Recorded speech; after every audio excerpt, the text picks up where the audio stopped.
So today we are going to talk about ketamine for depression in Swedish healthcare. As Matthias mentioned, we have implemented ketamine treatment in Skövde according to the Montreal model, which is sort of a synthesis between different approaches in ketamine treatment, taking the best out of the designs.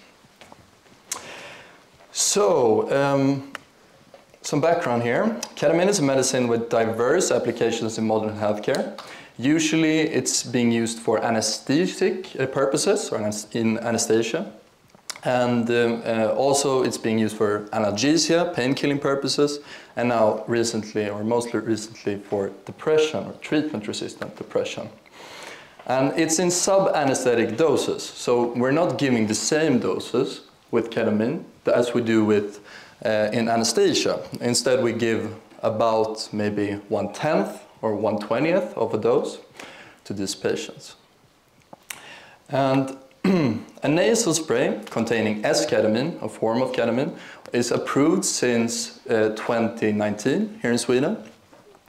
And more commonly, regular ketamine is being used off-label, that is, using a medicine for another purpose than what it's currently approved for. And there's a widespread administration in Sweden. I was very surprised to learn that it's at least 17 regions of our 21 regions that use it for TRD, or has been using it for TRD. And there's a variety of designs, and this can grossly be divisible into biomedical and psychedelic approaches. And I will expand on that in a bit. And we will also provide this a case series of ketamine treatment with a combined approach, as I said, the Montreal model. So ketamine treatments are rolling out in Sweden, in Europe, in the world. So the question is, how can we make ketamine treatment more safe and effective? And also, how can we build the infrastructure for psychedelic treatments with ketamine treatment already? Since ketamine is an approved medicine, it's a unique psychedelic, right? It's the only one we can use in healthcare today. So how can we use this to already now build out the infrastructure? Okay, so ketamine is a substance that mostly modulates the glutamate system in the brain. And glutamate is the most abundant signal substance.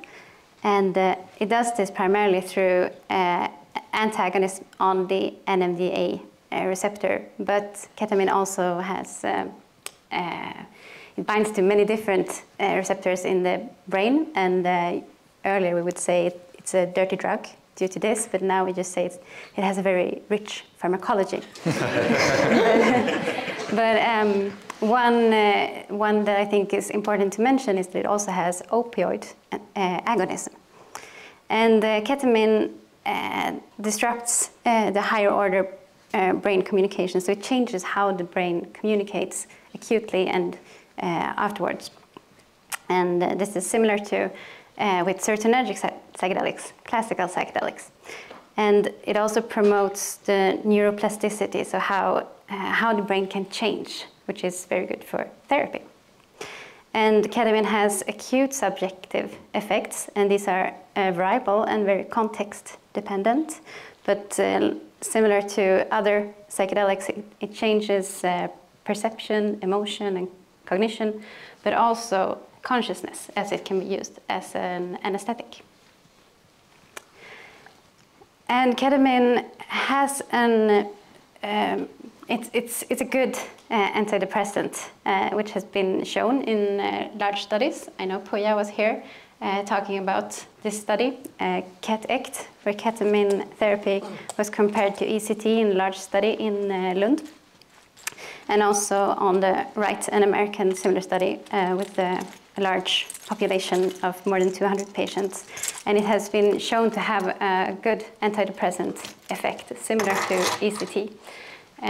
The results were a bit different in these two studies. The effect was better in the American study, and there are many reasons, and I know Pooja has talked about them, but one reason could be that they are administered in different ways, also in the context. Yeah.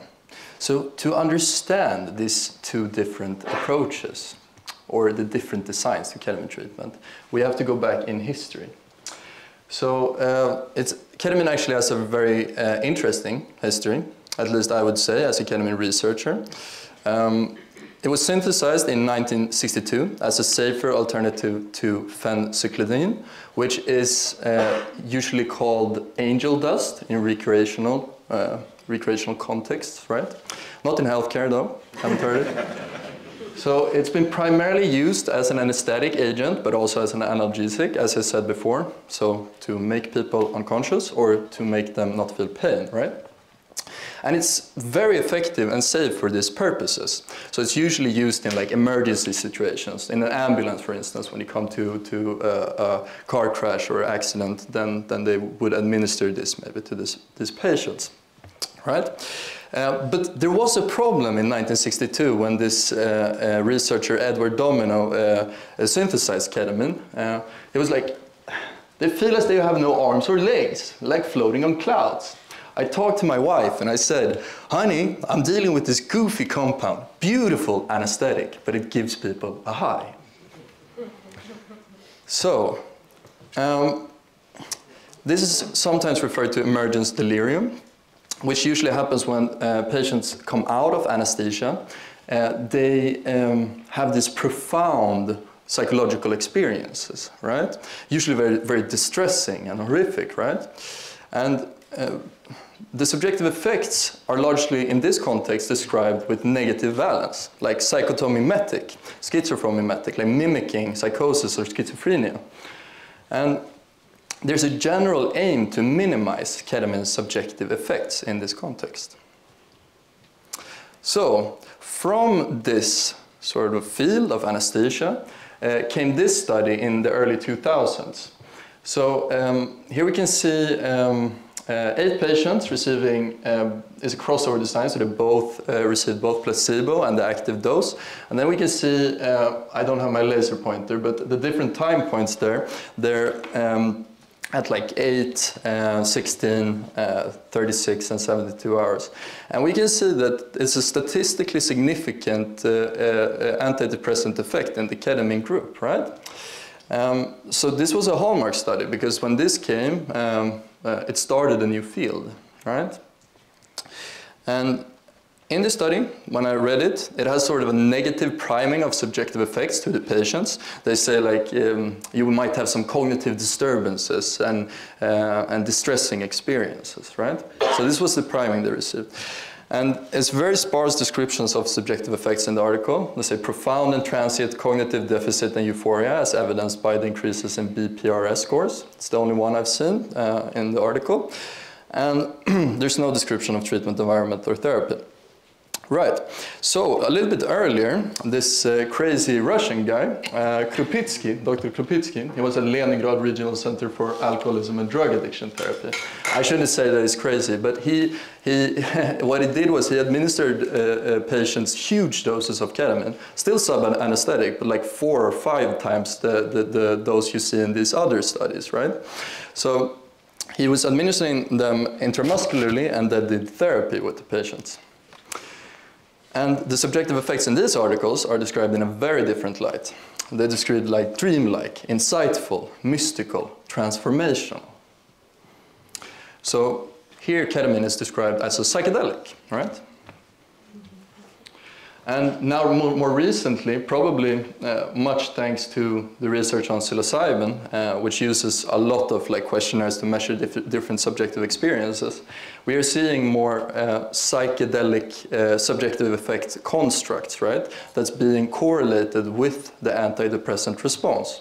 So these are 2 good studies where they looked at different constructs. This is experience of awe to the right, and in this one it's experience of unity, spirituality, mystical experiences, I think, if I recall correctly.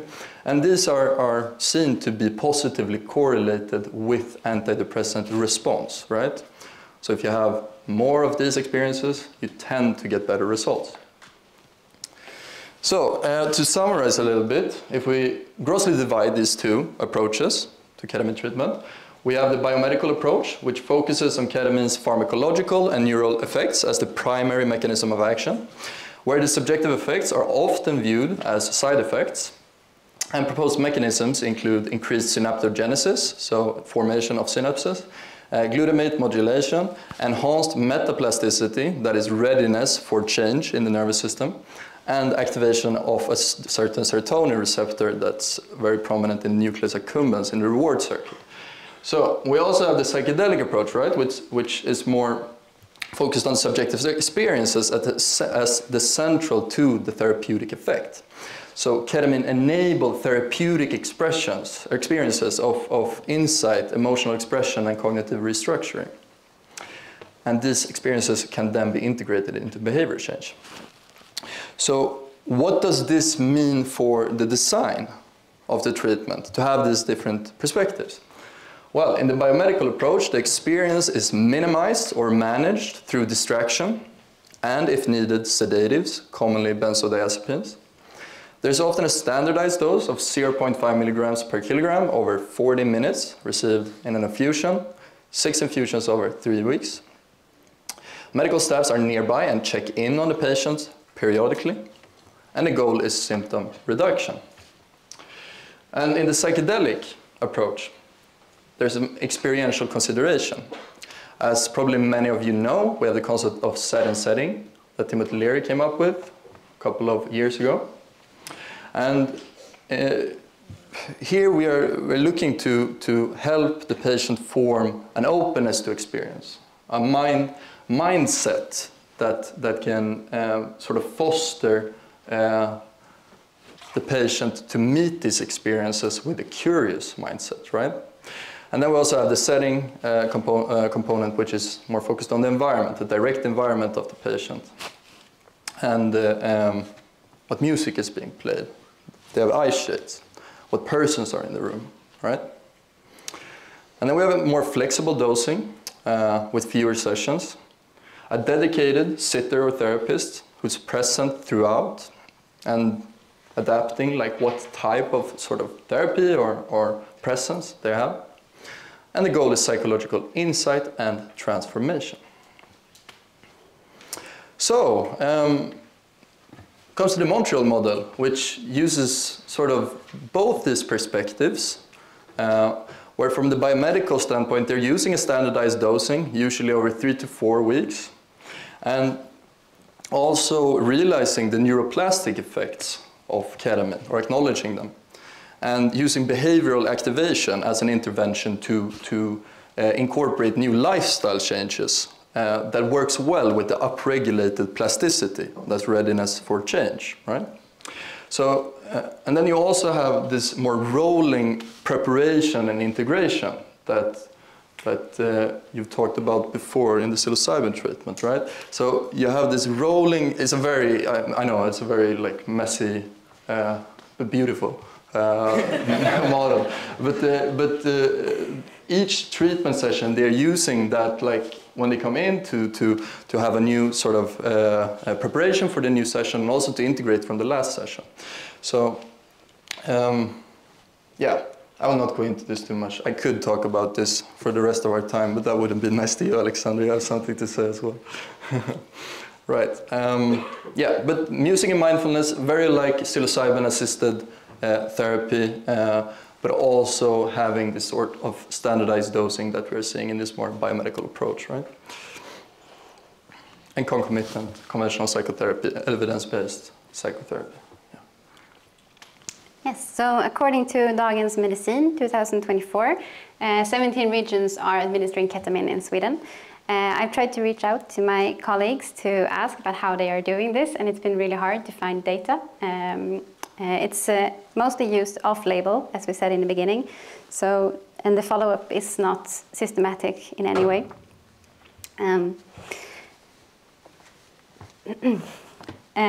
So all of the regions you saw, they use a biomedical approach as we know it. But in Skövde, we were able to introduce the Montreal model, which is drawing from the psychedelic model. And the reason we could start the Montreal model in Sweden was that we said to our clinic that this will decrease the side effects of the ketamine treatment, because as shown in the large CAT-ECT study, where they compared ECT to ketamine, there was 95 patients receiving ketamine. They were severely depressed, but 21 dropped out due to side effects, and most of them were anxiety that arose during the infusion. And this was a biomedical way, so treatment, so they didn't have any preparation. They were severely depressed, some of them psychotically depressed inpatients, and that got a full ketamine infusion experience and suffered. So we said that if we use the Montreal model, we will decrease the side effects, and our clinic believed in us. And I reached out to my colleagues to find out how is the ketamine treatment administered in different sites. And I talked to Pooja in Lund and colleagues in Örebro and here in Uppsala. And this is a lot of information in one slide. But what can be said is that Lund, Örebro and Uppsala have quite a similar biomedical approach of administering ketamine, fixed dose, and for 2 weeks, and then evaluation, and then maybe 2 more weeks. And the patients are receiving the infusions in the recovery room, where ECT patients go in and out from ECT. And if the patients are feeling anxiety or bad in any way during the infusion, the nurse will come and comfort them. And here in Uppsala, they also give benzodiazepines, usually midazolam, which also gives amnesia. And in Göteborg, it's a little bit different. They use esketamine infusion and in the ward. And in Skövde, we use the Montreal model. And I wrote psychological support, because we don't just comfort the patients when they're feeling bad. We're trying to let them explore what they are feeling and give room for the experience. Yeah, so from the Montreal model, we have included in our ketamine treatment in the psychiatry in Skövde the behavioral activation. So setting up 3 behavioral activation goals, which could be brushing your teeth every day, or eating a fruit once a week, or meeting up with a friend, or for some it has been like starting to exercise. And we refer to the acute subjective effects more as an altered state of consciousness, instead of saying you will get dissociation as a side effect. So we try to evoke more of a more curiosity and acceptance for whatever will be perceived during the infusion. And instead of a side effect called dissociation, that should be avoided. And we have some preparation and integration. And we offer the patients mindfulness before the infusion, and music, eye shades during the infusion, and debriefing afterwards. But due to lack of resources, we can't offer them concomitant psychotherapy as part of the real Montreal model. And we are also treating our patient in the recovery room from ECT. But yeah, as you can see here, Kalle is trying out the bed. But our nurse who sits with the patient, we always have one nurse for one patient, but she creates a cozy atmosphere, and she uses the walls to make it a bit cozier, and the patients feel safe. And we don't have other patients coming in and out, and we try to have a very calm room. And afterwards, they can sit in the little fika room, and all of the patients are offered fruits and fika afterwards. Yeah. Right. So I don't know if I mentioned this already, but I did my master's thesis here together with Christopher Lahal, who unfortunately cannot be here today. We used a mixed method. So we had quantitative measures, MADRS self-report, which is being used to measure depressive symptoms, a bunch of experiential questionnaires that mostly found in research with psilocybin, and then also we asked them about the perceived importance of these different interventions that we were offering. And we also did an interview on the subjective experiences that the patients had and the intervention as well, interventions. So these are some preliminary results from 8 of our patients.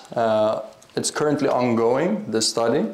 As you can see here, we have very severely depressed patients. 36 on MADRS is very high. I think the max is like at around 46, right? Or something like that, 48, if I recall correctly. Yeah, we are seeing that after the 3rd infusion it goes down a little bit, but at the 6th infusion we're seeing a pretty dramatic drop, and which is sustained to the 8-week post. And we cannot really say this, because you see the confidence intervals, they are 95%, but they're very huge, so we cannot say for sure. But this is the trend right now in the data, so we're very hopeful about that. And also we have a very, very large spread, so some patients doesn't seem to respond to the treatment, while others respond very good. And we don't really know why. We really want more research into this so we can establish predictors and know who's likely to be respondent and who's not, and how we also can make people respond or patients respond based on their characteristics, right? So that's very important.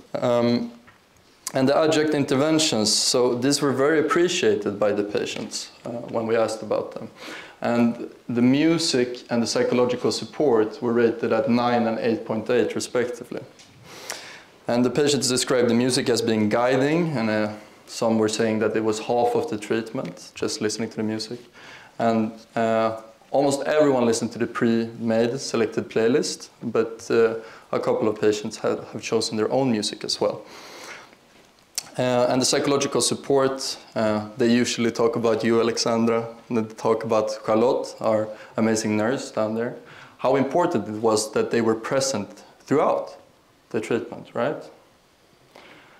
And this is not seen at all the places that's giving ketamine. Some receive their ketamine and they have no one to be there with them, right? And the behavioral activation, mindfulness, moderate, I would say, and eye shades, perceived as pretty important by some not at all, that they didn't like it. But even those who didn't have the eye shades emphasized having their eyes closed. I think all of them actually didn't use the eye shades. So there's something about that inward focus and limiting the visual stimuli that seems to be important in this treatment as well. At least for the patient experience, which I think we all care about. So, and the subjective experiences, we have very different here. When I asked the patients about this, we have very different answers, right? One patient were referring to that she could see her thoughts gravitating towards a point, and suddenly she realized that she was so mean towards herself. And she could really bring this into her everyday life. And another patient said that, yeah, it was relaxing, but that's it. So very different. And then we can also see this in the questionnaires that we used, like the mystical experience questionnaire, for instance. We're seeing a sample minimum of 7 and a sample maximum of 100. So huge variation. Not as concentrated as Kate showed with psilocybin, right? So to wrap up a little bit, the relevance of Montreal model in Swedish healthcare is that we think that it's potentially making ketamine treatment more safe and potentially also more effective. We cannot say for sure. There's no study with a direct comparison of a biomedical approach and the Montreal model yet, at least. It's on its way. To be continued. And the model is adaptable, cheap, and relatively easy to implement. All right? We have seen that we can implement it even with very limited resources. It's not hard to buy a pair of high-quality headphones, a pair of eye shades, and to have a nurse or a clinician that's present throughout the infusion. I mean, it's not a big ask. And if this can only help just a little bit with the safety or a little bit with the tolerability, then I think it's a no-brainer. And also, lastly, I think that this could be a very good opportunity to build the infrastructure for psychedelic treatments already now. If psilocybin gets approved in a couple of years, then it's going to be a bottleneck with clinicians who know how to administer psychedelic treatments. And if we already now implement ketamine with a more psychedelic approach or with the Montreal model, then we can start to build the infrastructure already today. Lastly, we want to give a huge thank you to these people. Charlotte Andersson, our nurse, she's been absolutely instrumental throughout this whole process. Like, without her, it wouldn't be possible. Valdemar Landgren, who's a researcher and psychiatrist down in Skövde, has helped with the research design and also to get this treatment started. Kyle Greenway, a supervisor to both me and Alexandra, who developed the Montreal model together with researchers in Canada. Christophe Lahal, my master thesis partner, and we wrote this up together, so huge thank you to him. And also our supervisor in that project, Terry Hartig. As all you Uppsala psychology students know, he's a real amazing researcher that helped us a lot with the research. So this is some further reading if you're more interested, and thank you so much.